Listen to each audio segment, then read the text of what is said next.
오늘 함께 나눌 말씀은 창세기 28장입니다. 창세기 28장 우리 1절 말씀 함께 읽도록 하겠습니다. 창세기 28장 1절입니다.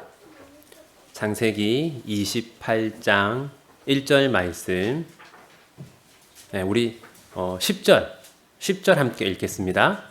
야곱이 브엘세바에서 떠나 하란으로 향하여 가더니 아멘. 여러분, 이 야곱이 가문의 후계자가 된 근본적인 이유는 무엇입니까? 야곱이 가문의 후계자가 된 근본적인 이유는 하나님이 야곱을 그 가문의 후계자로 선택하셨기 때문이죠. 하지만 에서는 그렇게 생각하지 않았습니다. 에서는 생각하기를 야곱이 나를 속이고 마땅히 내가 물려받아야 할 후계자의 자리를 야곱이 불법적으로 가로챘다라고 생각했습니다. 그래서 에서는 어떻게 합니까? 야곱을 죽이려고 하죠.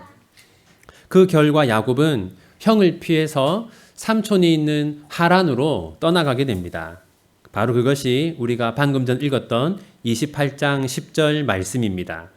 야곱이 브엘세바에서 떠나 하란으로 향하여 가더니, 여러분 한번 생각해 보십시오. 지금으로부터 수천 년 전에 제대로 된 길이나 또는 숙박시설이 있었겠습니까? 당연히 없었겠죠. 그래서 야곱은 정처 없이 길을 걷다가 해가 지자 그 자리에 누워서 잠을 청했습니다. 여러분, 이때 야곱의 마음이 어땠을까요? 지금 야곱은 평생을 살아온 고향을 떠났습니다. 평생을 함께한 사랑하는 가족들을 떠났습니다. 그리고 어디에 살고 있는지도 모르는 삼촌을 향해서 정처 없이 걷고 있습니다. 이때 야곱의 마음이 어땠을까요? 아마 지금 이 순간이 야곱의 인생에 있어서 가장 외롭고 가장 힘든 순간이었을 것입니다.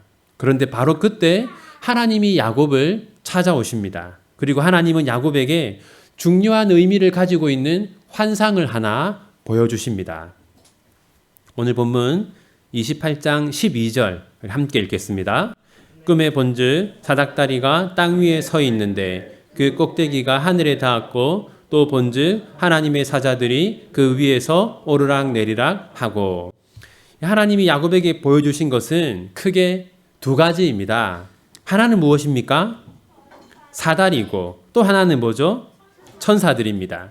하나님은 야곱에게 사다리와 천사를 보여주셨는데 여기에는 중요한 의미가 담겨 있습니다. 먼저 사다리의 의미를 생각해 봅시다. 여러분, 사다리는 무엇을 의미합니까? 그렇죠. 올라갈 때 사용하는데. 그런데 여러분, 사다리가 없으면 올라갈 수 있어요, 없어요? 올라갈 수 없죠. 따라서 사다리는 연결을 의미합니다. 따라서 땅에서부터 하늘까지 이어진 사다리는 무엇을 의미하냐면 야곱과 하나님이 연결되어 있음을 의미합니다. 그 다음은 무엇입니까? 천사죠. 여러분, 일반적으로 천사는 무엇을 의미할까요? 착한 마음? 천사는 하나님의 보호를 상징합니다. 하나님이 자기 백성을 보호하실 때 천사들을 보내서 보호하시죠. 따라서 야곱이 보았던 하늘과 땅을 오가는 천사들은 하나님이 천사들을 통해서 야곱을 보호하고 있음을 의미합니다. 여러분, 지금이 야곱의 인생에 있어서 어떤 시기라고 했습니까? 가장 힘든 시기라고 했죠. 태어나서 처음으로 부모님과 헤어져야 했고 또 지금 야곱은 어디에 살고 있는지도 모르는 삼촌을 찾아서 떠나가고 있습니다.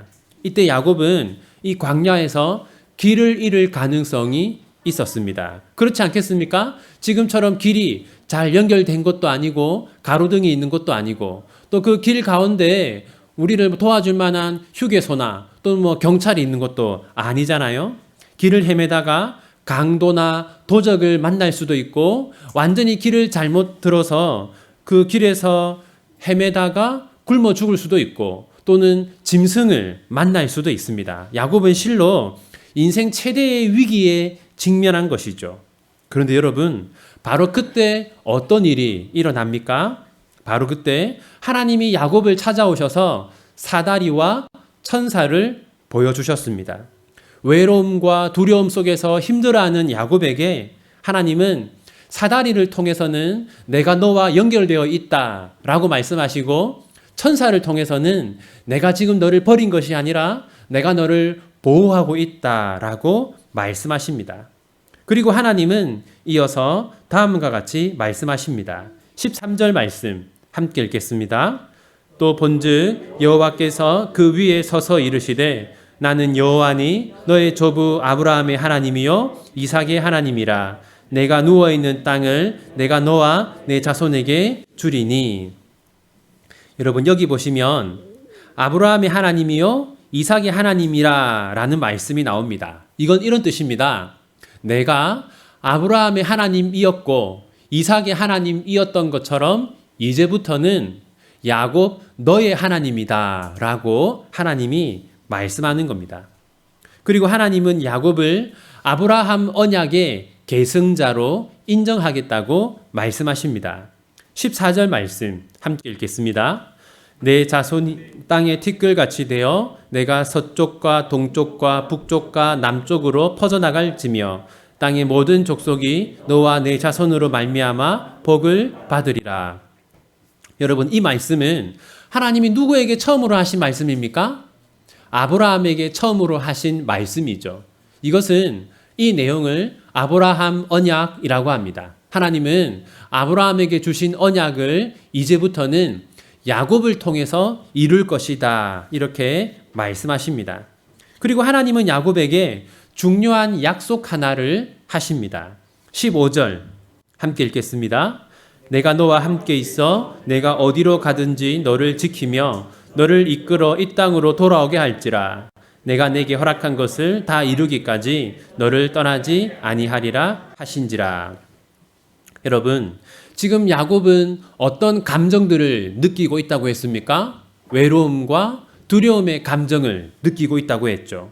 내가 이 길에서 강도를 만날지도 모른다. 내가 길을 잃어버릴지도 모른다. 내가 짐승을 만날지도 모른다.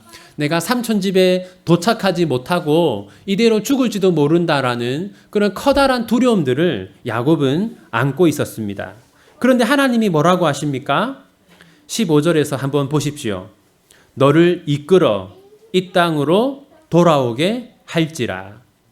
나는 반드시 네가 다시 고향으로 돌아오게 하겠다라고 말씀하시고, 내가 내게 허락한 것을 다 이루기까지 너를 떠나지 아니하겠다라고 말씀하십니다.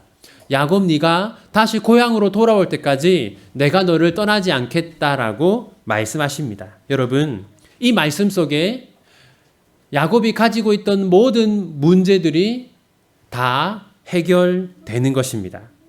언젠가 반드시 야곱이 고향으로 돌아온다는 것은 그때까지 하나님이 야곱을 인도하시고 안전하게 지킨다는 뜻이죠. 이로써 야곱은 중요한 깨달음을 하나 얻게 됩니다. 16절 말씀 함께 읽겠습니다. 야곱이 잠이 깨어 이르되 여호와께서 과연 여기 계시거늘 내가 알지 못하였도다. 여러분, 지금 야곱이 어떤 사실을 알게 되었습니까? 여호와께서 어디에 계신다? 여호와께서 여기 계신다. 이것은 이런 뜻입니다.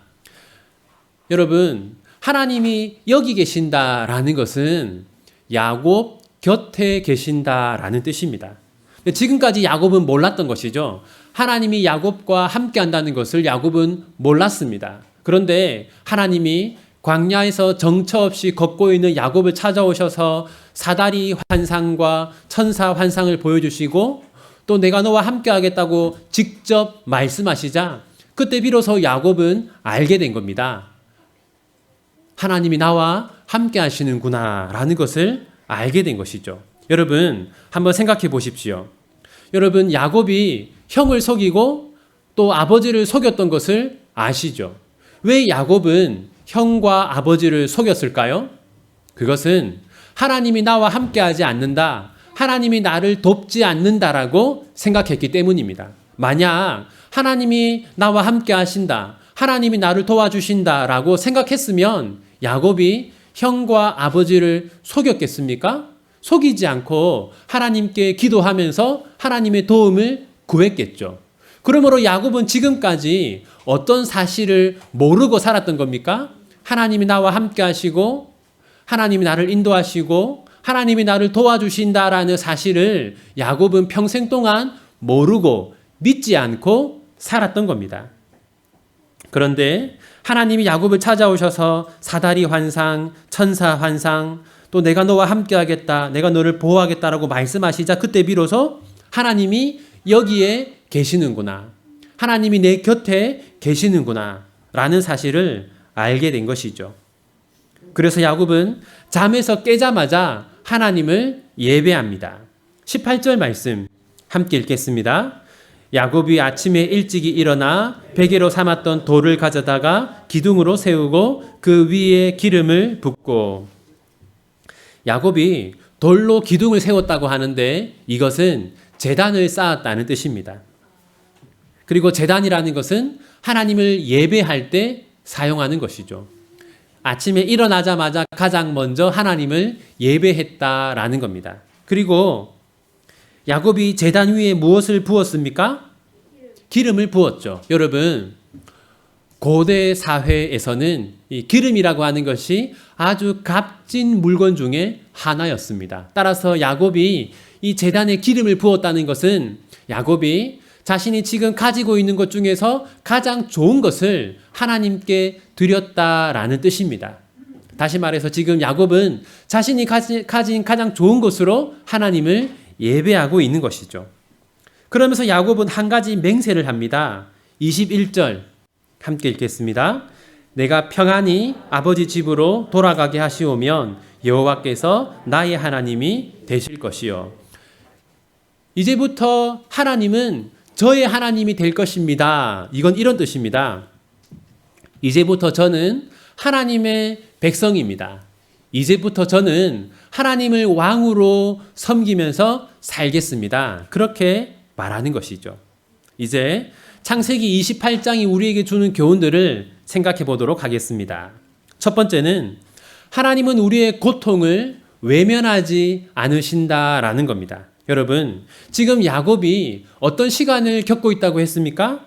야곱의 일생에서 가장 힘든 시간을 보내고 있다고 했죠.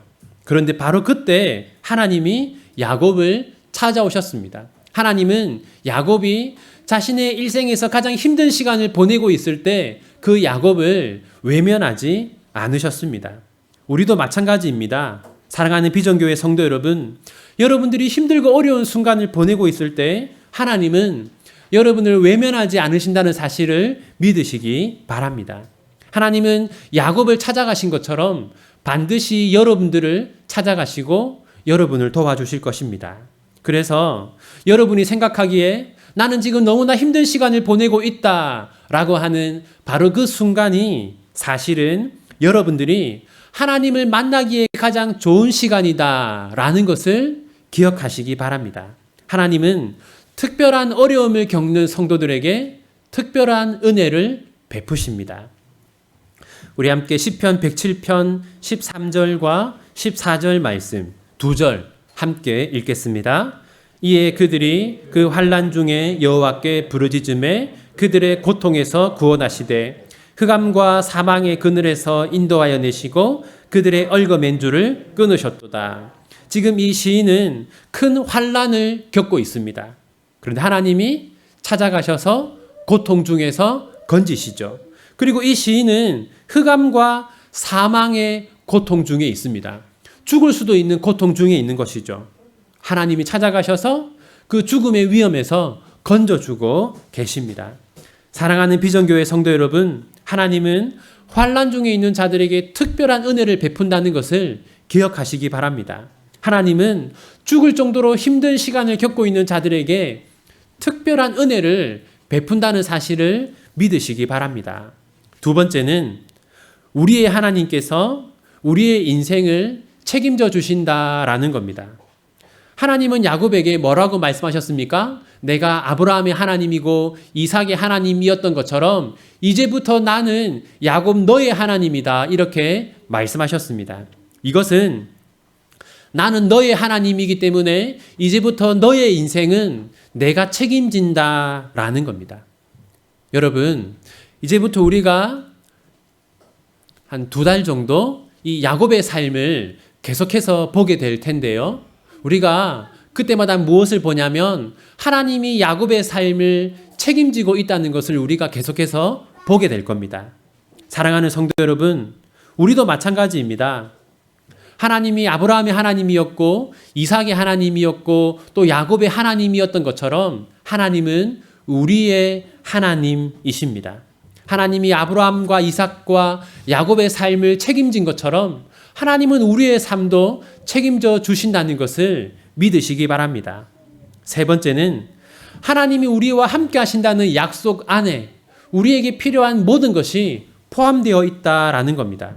하나님이 야곱에게 약속하셨습니다. 야곱, 네가 다시 고향으로 돌아올 때까지 내가 너를 떠나지 아니하고 너와 함께 있겠다라고 말씀하셨습니다. 하나님은 야곱에게 다른 특별한 약속들을 하지 않으셨어요. 왜냐하면 내가 너와 함께 하겠다는 그 약속 안에 야곱에게 필요한 모든 것들이 포함되어 있기 때문입니다. 우리도 마찬가지입니다. 우리 함께 히브리서 13장 5절 말씀 같이 읽겠습니다. 돈을 사랑하지 말고 있는 바를 족한 줄로 알라. 그가 친히 말씀하시기를 내가 결코 너희를 버리지 아니하고 너희를 떠나지 아니하리라 하셨느니라. 여러분, 여기 보면 돈을 사랑하지 말라고 하는데 왜 돈을 사랑하지 말라고 합니까? 그것은 사람들이 이렇게 생각하기 때문입니다. 돈은 내가 겪는 모든 문제를 해결해 준다. 그렇게 생각하기 때문에 돈을 사랑하지 말라고 하는 것이죠. 대신 하나님이 뭐라고 말씀하십니까? 내가 결코 너희를 떠나지 아니하리라. 사람들은 돈이 있으면 자신의 모든 문제가 해결된다고 생각하는데 사실은 하나님이 우리와 함께 할 때 우리의 문제들이 해결된다는 것이죠. 사랑하는 성도 여러분, 하나님이 우리와 함께 하신다고 약속하셨습니다. 그 약속 안에는 그 외에도 수많은 것들이 포함되어 있다는 것을 믿으십시오. 하나님이 우리와 함께 하신다는 그 약속 안에는 우리가 지금 겪고 있는 모든 어려움과 문제들의 해결책이 다 담겨 있다는 것을 믿으시기 바랍니다. 네 번째는 우리는 하나님의 은혜에 예배로 반응해야 한다라는 겁니다. 하나님이 야곱을 찾아오셔서 여러 가지 말씀을 하셨죠. 네, 사다리 환상을 보여주시고 천사 환상을 보여주시고 또 야곱을 아브라함 언약의 계승자로 삼겠다고 말씀해 주시고 또 내가 아브라함의 하나님이고 이삭의 하나님이었던 것처럼 이제부터 야곱 너의 하나님이다라고 말씀해 주셨어요. 너무나 큰 은혜를 하나님이 야곱에게 베풀어 주신 것이죠. 그러자 야곱이 잠에서 깨자마자 일어나자마자 무엇을 합니까? 하나님을 예배했습니다. 여러분, 야곱이 하나님을 예배하는 이 모습을 성경에 기록해 놓은 이유는 무엇이겠습니까? 이것이 너무나 올바르고 바른 태도였기 때문이죠. 하나님의 은혜에 예배로 반응하는 것은 너무나 올바른 것이었기 때문에 모범적인 것이기 때문에 하나님이 이 장면을 성경에 기록해 놓은 것입니다. 여러분, 우리도 하나님께 많은 복을 받았습니다. 우리가 어려움을 겪을 때 하나님은 우리를 절대로 외면하지 않을 것입니다. 하나님은 우리를 버려두지 않으시고 우리의 인생을 책임져 주실 겁니다. 하나님은 우리를 떠나지 아니하고 항상 우리와 함께 하실 겁니다. 하나님이 우리에게 이런 은혜를 베푸셨다면 우리는 어떤 삶을 살아야 마땅합니까? 최선을 다해서 하나님을 예배하는 삶을 살아야 합니다. 다섯째, 우리는 하나님의 은혜에 하나님의 백성이 되는 것으로 반응해야 합니다. 야곱은 예배를 드린 다음에 이제부터 하나님은 저의 하나님입니다 라고 말했습니다. 이건 어떤 뜻입니까? 이제부터 저는 하나님의 백성입니다. 이런 뜻입니다. 하나님께서 저에게 큰 은혜를 베풀어 주시고 하나님이 저의 인생을 책임져 주시니 저는 이제부터 하나님의 백성으로 하나님께만 충성하면서 살겠습니다. 이렇게 말하는 것이죠. 사랑하는 비전교회 성도 여러분, 하나님이 여러분에게 은혜를 베풀어 주셨고 또 앞으로도 계속해서 베풀어 주실 것을 믿는다면 여러분도 그렇게 맹세하시기를 바랍니다. 하나님, 저는 이제부터 하나님의 백성으로 살겠습니다. 하나님께 충성하면서 살겠습니다라고 그렇게 맹세하시기를 바랍니다. 이제 말씀을 맺겠습니다. 여러분, 우리가 앞으로 계속해서 이 야곱의 삶을 살펴볼 텐데 야곱의 일생에는 중요한 사건이 두 개 있습니다. 뭐냐면 오늘 본문 28장에 기록되어 있는 야곱이 그 사다리 환상을 본 것, 그리고 32장에 기록되어 있는 야곱이 브니엘에서 하나님과 씨름을 한 사건, 이 두 가지 사건이 야곱의 인생에서 가장 중요한 사건입니다. 흔히 이 28장을 베델 사건이라고 합니다. 왜냐하면 그 장소가 베델이기 때문이죠. 그리고 32장에 기록된 사건을 브니엘 사건이라고 해요. 그 장소가 브니엘이기 때문입니다. 베델 사건과 브니엘 사건이 중요한 이유는 이 두 가지 사건을 통해서 야곱이 변화되었기 때문입니다. 야곱은 베델과 브니엘에서 하나님을 만났고 그 결과 야곱은 변화되었습니다. 따라서 우리는 다음과 같은 결론을 내릴 수 있습니다. 하나님은 우리를 찾아오시는데 우리를 변화시키기 위해서 우리를 찾아오신다라는 겁니다. 사랑하는 비전교회 성도 여러분, 여러분들은 다 변화되기를 원하지 않습니까? 또 여러분들은 여러분의 가족들이 변화되기를 원하지 않습니까? 더 거룩한 사람으로, 더 정직한 사람으로, 더 성실한 사람으로 변화되기를 여러분 원하시지 않습니까? 여러분, 감사한 것은 하나님도 그것을 원하신다라는 겁니다. 그리고 하나님께는 우리를 변화시킬 능력이 있다라는 겁니다. 여러분, 하나님이 우리를 구원하시는 것은 단순히 우리의 지식을 변화시키는 것이 아닙니다. 저는 예수님을 믿습니다. 저는 예수님을 저의 구원자로 믿습니다라는 그런 지식만을 주는 것이 아니라 하나님은 우리의 생각과 우리의 마음과 우리의 인격을 변화시킵니다. 하나님께는 그런 능력이 있어요. 하나님께서 계속해서 그런 능력을 여러분들에게, 여러분의 가족들에게, 그리고 우리 교회 위에 부어주고 계십니다. 하나님이 우리에게 은혜를 베풀고 계시기 때문에 우리는 언젠가 변화될 것이다.